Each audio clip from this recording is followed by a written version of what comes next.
Hi, Mark. I'm Ariana. Nice to meet you. Nice to meet you as well. How are you doing? I'm awesome. How are you? I'm doing well. Thank you. Awesome. So, in the book and in the short, there's only four characters really: Angela, Steven, Zuri, and Rocky. How did you guys decide what new characters you would have, and how did you flesh out everyone's personalities?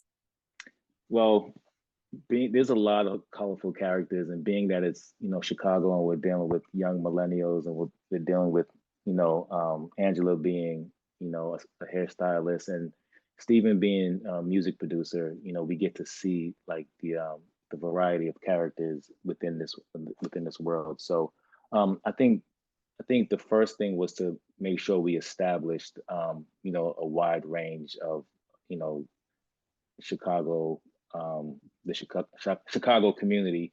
And then, we want to dive into some of the more specific communities like the hair salon and like some of like the rap scene. So we have a ton of characters. A lot of them is based off of, pieces from everybody's experience and people they know in their lives. And some people are just, made up, completely. But a lot of fun characters. We get to see Zuri's friends, who it's really fun when we're in those scenes because she's running it like a general. But we have rich kids. We have kids who are not that bright, but they are bright, but in a different way.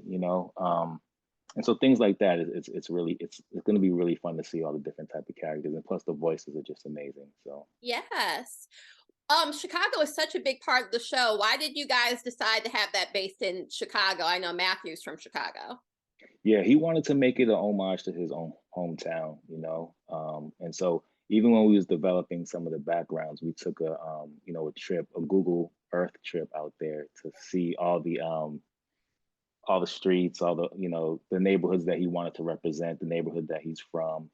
The brownstone that's in the series is actually his grandmother's home. So it's really, it's really a piece of his upbringing. Yeah, I lived in Chicago for a few years and I did note how like the buildings aren't that tall. They're only about the height of the train as well. So Yeah, I definitely saw all of those touches.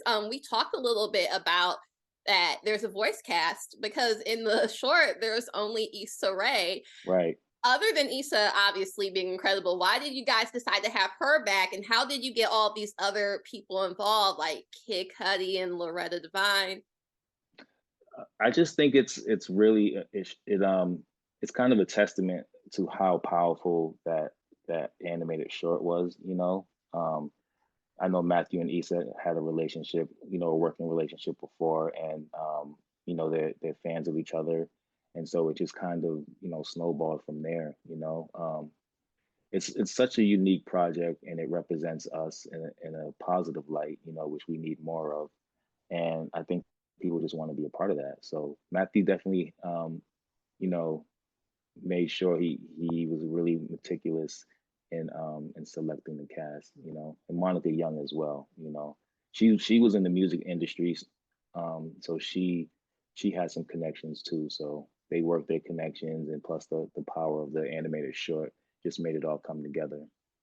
Yes. Speaking of Young Love, and it's kind of comes up a lot in the series and Hmm. ultimately the season finale with not without giving out too much away. So Angela and Steven aren't married. Why did you No. guys decide that? And were you worried about any backlash? Because a lot of times when us black people are represented, like it's the idea of oh everything has to be really top notch, respectability, Right. politics, things of that nature. Hmm.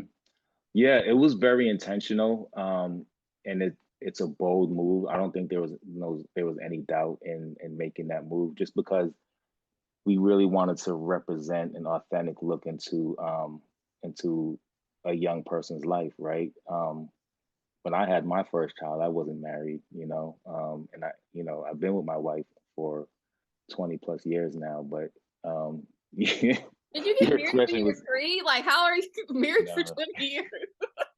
black don't crack. But yeah, well, not married for 20 years, but I've been with my wife for 20 years. But I've been married for close to 15 years. And so yeah, just showing that real side of life, and representing that in a real way. And plus, it's going to be, part of the journey. We see them as they're trying to get it together.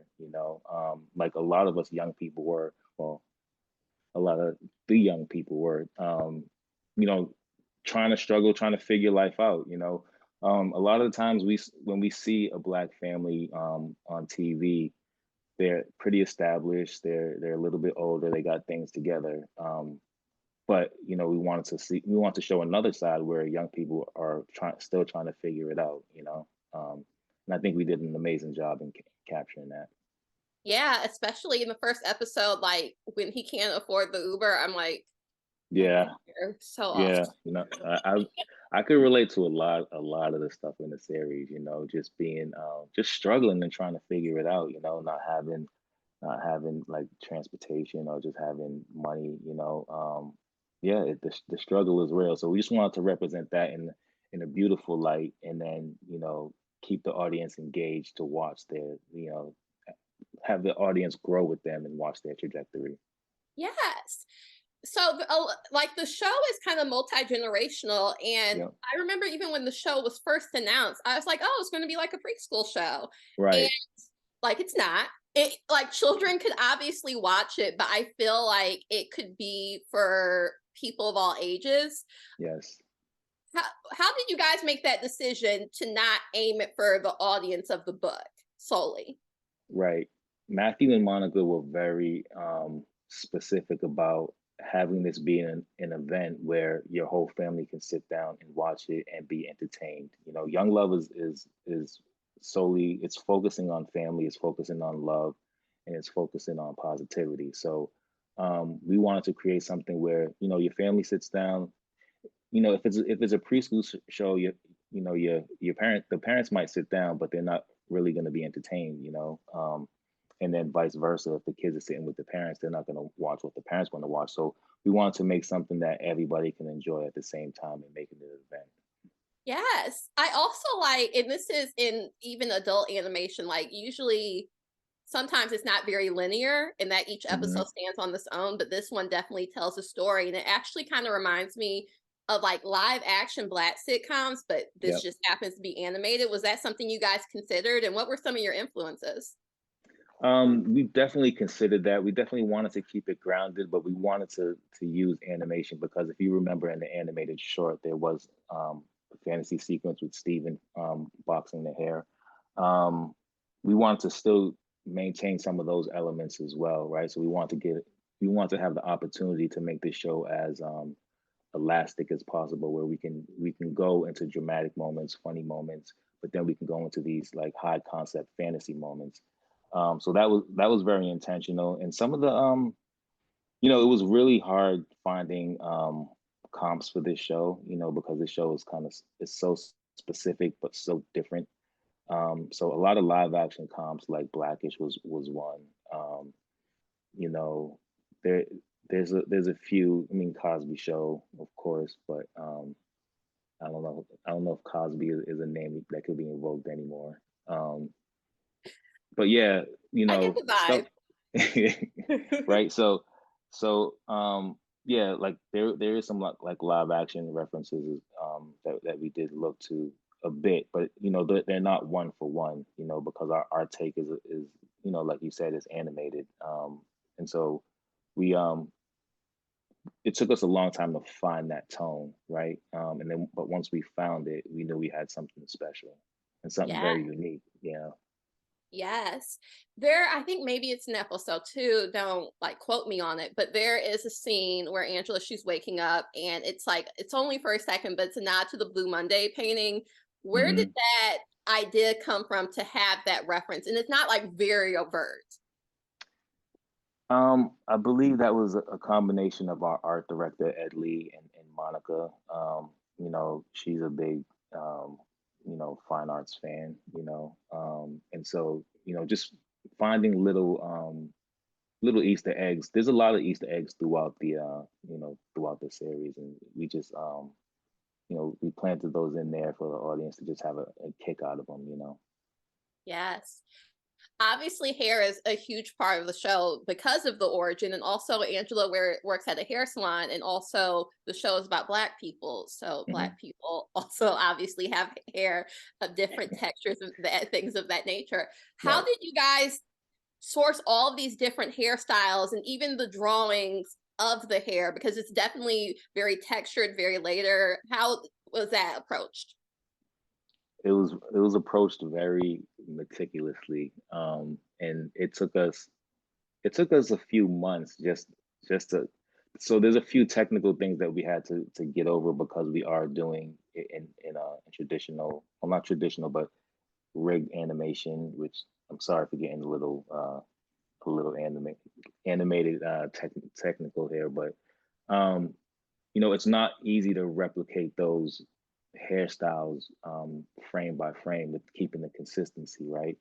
And so we had to spend a few months just researching how that would actually work. And once we figured out how we can capture the texture and how we can capture the shapes of like braids and stuff like that, then we dove into like the styles that we wanted, right? So first we were like, okay, we want all these styles, and then there was a challenge of not being able to get those styles, and then we figured it out. It took us months to figure it out. But yeah, a lot of research, a lot of a lot of wanting to hit a goal of showing hairstyles that haven't been represented on TV before.